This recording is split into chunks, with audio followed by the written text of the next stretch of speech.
Says Mesad Sharim. So there's three major parts of prishut, abstinence. Number one, abstinence regards to hanaot, pleasures. Then there's abstinence badinim, right? Abstinence when it comes to laws, right?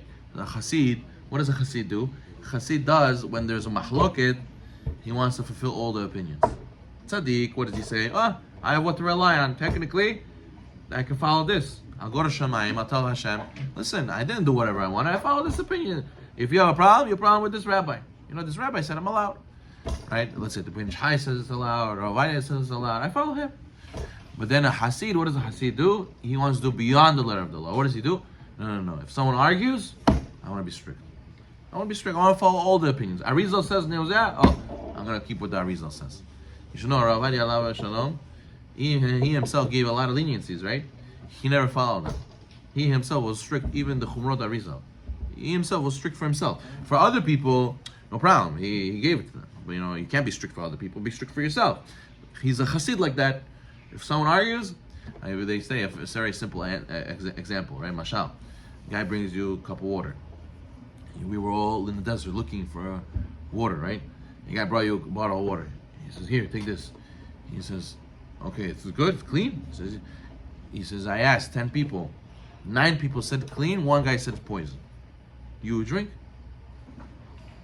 9 people said clean, 1 person said poison. You would drink? No, we wouldn't drink, right? So why when there's mahloket, one says asur, one says mutar, you would drink? 1 guy says it's poison, spiritual poison. So Hasid says, you know what, I'm not going to drink. I'd rather not. They use this mashal to say also, there's a famous story with the Chaim Wasserman. The heretics came to him and they said, listen, your Torah says you follow majority. What's the majority of the world? They believe in Hashem or no? No, they don't believe in Hashem. Your Torah says you have to follow a majority. You have to not believe in the Torah. You have to not believe in Hashem. How's the shalom? So what did he tell them? He could have told them this. He could have said, listen, if 9 people say it's baloney, and 1 person says it's poison, one says Neuzah, you would drink? Never. So you guys are the majority. 9 people say it's mutar. We say asur. We say it's dangerous. We have to be strict. No, he wouldn't drink. But what did he say to them? He said to them, you guys don't understand. When do you use majority? When you have a doubt. I don't have no doubts. I know for sure Hashem exists. I have no doubt. So I don't need your majority. You can take your majority, go home. So, says the Mesad Sharim, Hasid is in pleasures. Hasid is also in halachot. That he tries to be strict by the dinim, by the laws. Prishut b'minhagim. And the biggest one is Hasid does not go by what people will say. You see this? He says, Prishut b'minhagim, he bitbodidu dibadel min chevra. How people are so attached to the chevra. But what are people going to say? My group of friends, what are they going to say? I came in through the bottom. Right. And that guy says, but why are you doing your shvur with so many people? For what? Nobody's going to listen. It's a waste of time, waste of money to sit there. But what are people going to say, Rabbi? People are going to say, I don't give kavod to my parents. I said, spend the money and make a tzedakah, build a yeshiva, go and sponsor lectures, give books to the shul. There's a lot of other things you could do, little ishmat, and give kavod. No, Rabbi. I have to show my status. What are people going to say? They're going to say, I'm a cheapo. They're going to say, how can I not do this? But why do you need to do it? Because everybody else does. That's why I need to do it. No, Hasid, he says, I do what is the right thing to do. I don't follow the chevra. And a lot of times, people have a very hard time to do the right thing because of peer pressure.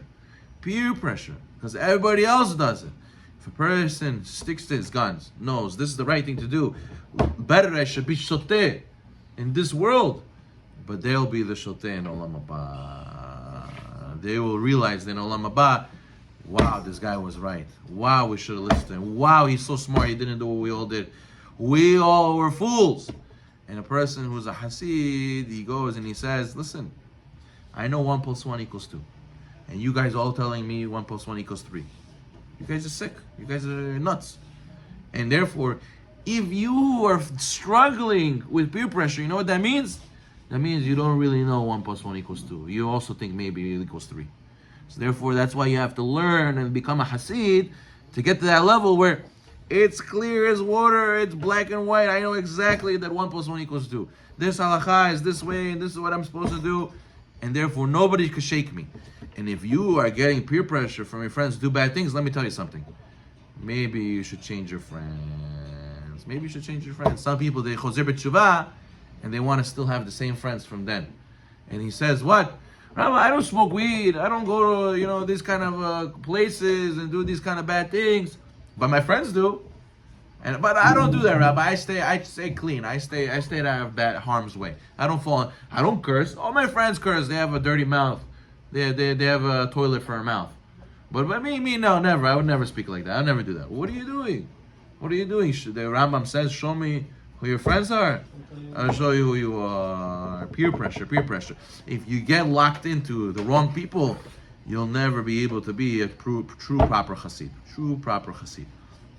So therefore, by people's health, they go out of their way to very much check that everything should be healthy and good for them. And FDA, they always want everybody to approve it. FDA, scientists to check it's healthy. How much more so we have to check if our friends and if our decision making is healthy. Well, finally, with chapter 15,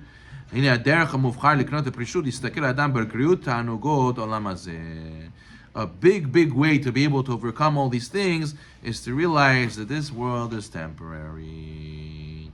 Yes, it's true. Our desires are for olam hazeh. But really, if you want to get the best benefit, what's more worth it? It's worth it to get netzach netzachim olam haba than to get a temporary desire of this world.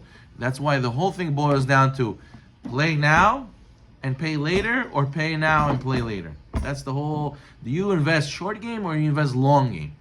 The religious Jew realizes, I know I need hanaot. Where am I supposed to have hana? Olam haba. So I'll invest now, invest. That guy who keeps buying up the stock. Guy, what are you doing? Sell. No, don't worry, I'm not selling. I'm buying. And then when Olam haba comes, he's going to get paid in full, and he's going to enjoy. He's going to be off in the sunset. But the Yetzer Hara, what does he tell you? He tells you, no, sell now, buy it now. That's it. Just enjoy it now, but deal with it later. It's emotions, a lot of emotions. The Hasid doesn't go with emotion. Hasid goes what makes the most sense. The biggest bang for your buck is to give up a little bit olam hazeh to get a portion of olam haba. Baruch